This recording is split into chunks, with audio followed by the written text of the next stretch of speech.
Hi everybody, Jason here, and I'm driving right now and I felt like talking a little bit. So today I'm going to be talking about why the Twin Towers fell after they were hit by airplanes on 9/11. A lot of people have a lot of conspiracy theories about why the buildings fell, and they're nonsense.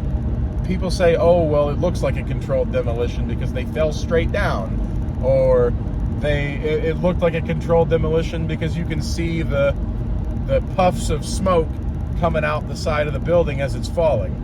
And let's just get into it. So the first thing you need to know is the World Trade Center's Twin Towers were built inside out.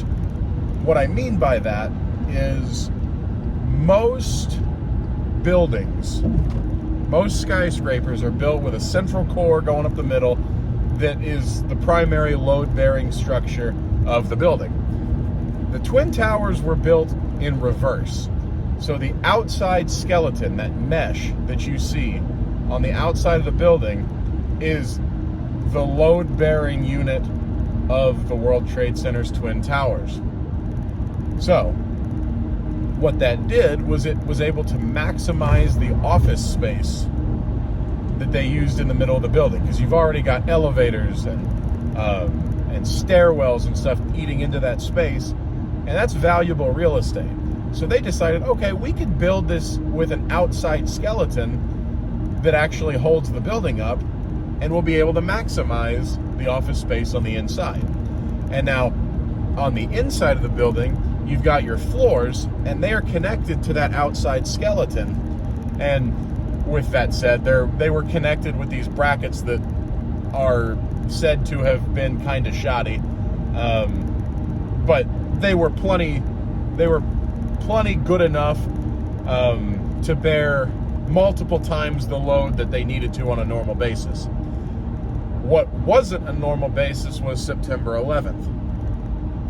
And so, first of all, when you hit this building with an airplane, it's like taking a pencil and sticking it through a screen door. All right? So what I mean by that is the rest of the skeleton is still intact, but you've got a hole punctured through the middle in the shape of an airplane, which is obvious. You can see that in all the pictures. Now, what that does, though, is each plane cut through about 6 to 10 floors. The first airplane hit pretty well straight on, pretty high up on the building, around the 90th floor. And so it cut out about 6 floors. The second plane hit much lower on the building, and the jackass almost missed. And so at the last second, he banked the plane sideways to make sure that he hit the building. And he ended up hitting about 10 floors, although he missed the entire left side of the building, which left one stairwell intact. And that's how some of the people that were above the impact zone in the South Tower were able to escape. Anyway, these floors were held together to the skeleton by these trusses. And these trusses were supported with these L brackets. And the trusses just go across the building. You put the floor on top of it, and then you keep going. You don't have a central core up the middle of the building. So when those airplanes came in and cut out some of those floors, what used to be the load-bearing weight of each individual floor on the outside has now become the entire upper part of the building above the impact zone, and the entire load-bearing weight is on the impact zone's mesh. And so, when you have a structure where every level has its own load-bearing capability, and then you sever 5, 6 to 10 of those load-bearing abilities, you end up with all of this dead weight up above the impact zone.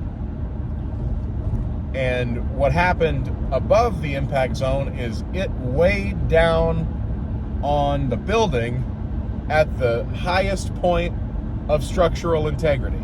which is the bottom of the impact zone. And so the building is separated into two parts at this point. You have the building all the way up to the impact zone, and so it looks about like this. And then above the impact zone, you got the giant hole, and then you've got the entire upper part of the building. And you're looking at 20 floors probably or so. And it's all coming down onto one place at the impact zone, which is the last piece, the highest piece of solid structural integrity.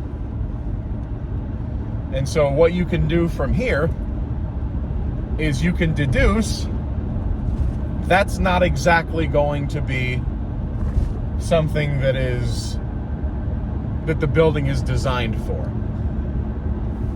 Couple that with the fact that the airplane hitting the building caused a massive fireball where most of the jet fuel exploded at once, and that tremendous force just incinerates the fireproofing off of the trusses. And people want to say jet fuel doesn't melt steel beams, and that's correct. Jet fuel doesn't melt steel beams. It only burns at its hottest like a third of the temperature that it needs to melt. The difference is steel loses its strength quite low on the level of where it takes to melt, because it has good structural integrity. Then about here it starts to weaken, and all the way up here is when it starts to melt. I don't know where people got the idea that steel had to melt for it to fail, but that's nonsense. And when steel heats up, which is well within the capability of a jet fuel fueled fire, although like I said, most of the jet fuel exploded early, but I digress.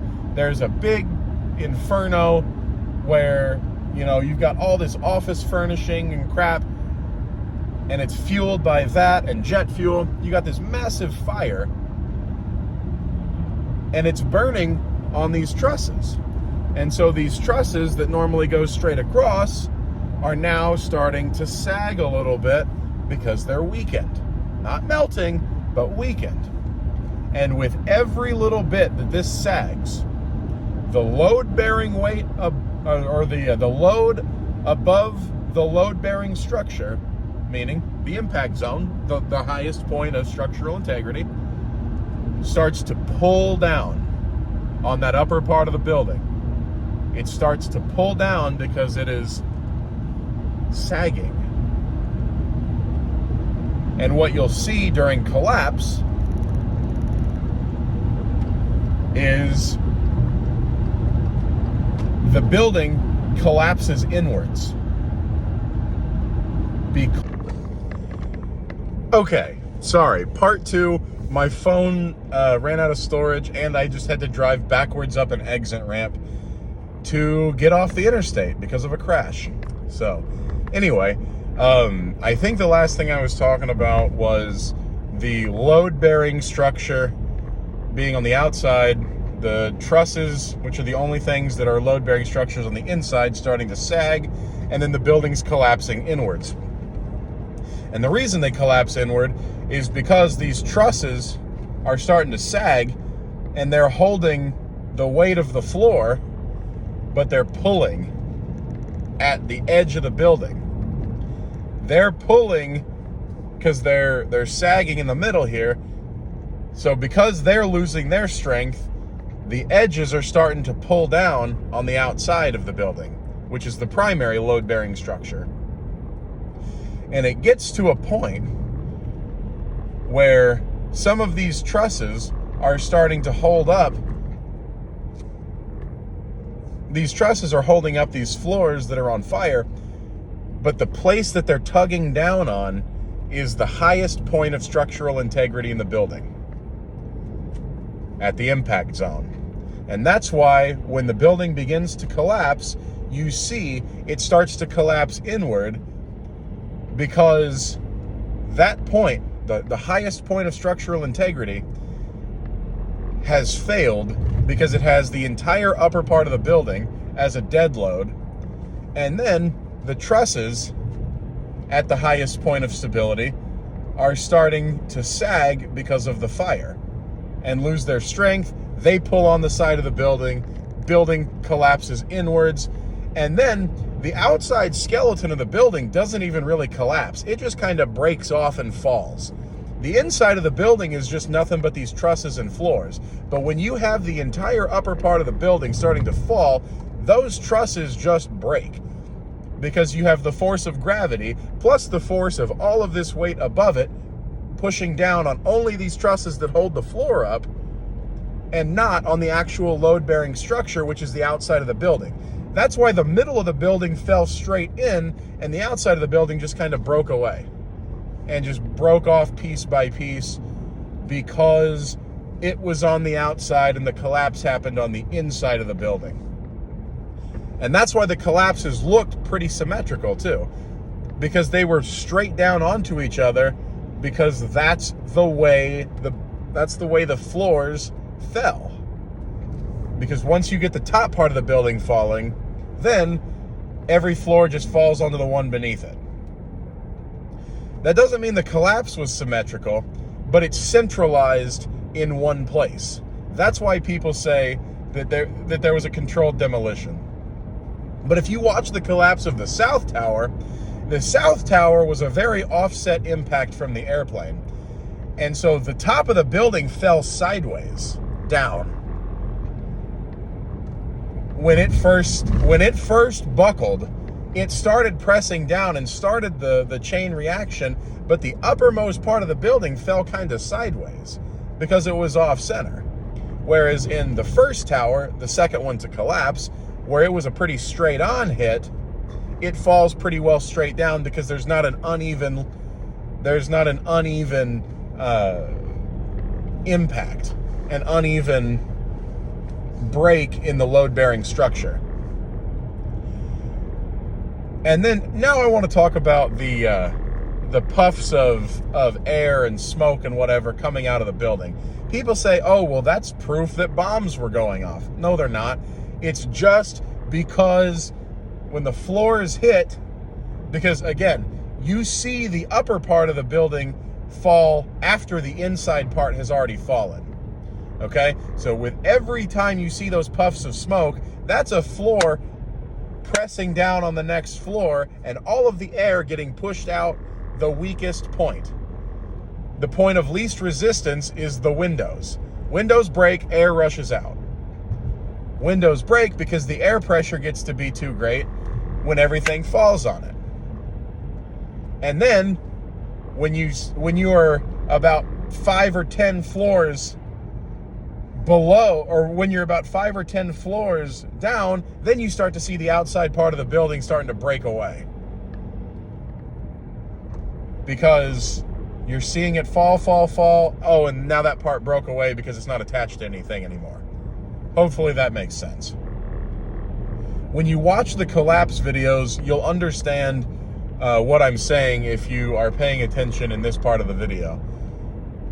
Because they're smacking down on the next floor, all the air rushes out.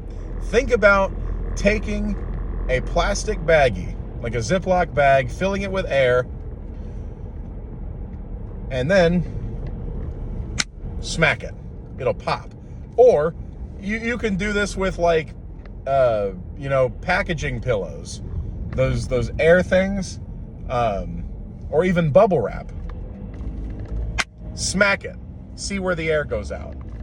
If you smack it in the middle of it, the air will come out the sides. That's just how it works. Anyway, this is why the towers fell straight down, why they fell in the first place, and why there were puffs of smoke coming out the side. And also, if I didn't say this before, the reason the South Tower was hit second, but collapsed first, is because not only is it lower on the building, meaning that there is a much higher amount of the building that becomes this dead load, but it also was offset, and so the uneven break in the load-bearing structure allowed it to be, allowed the structural integrity to fail quicker, whereas the first tower was hit much higher on the building, so there's much less of a dead load, and it was pretty even, so it fell straight down rather than having gravity pull it one way or the other. So that's why the towers fell, and that's why the conspiracy theories that you see very often are just bogus.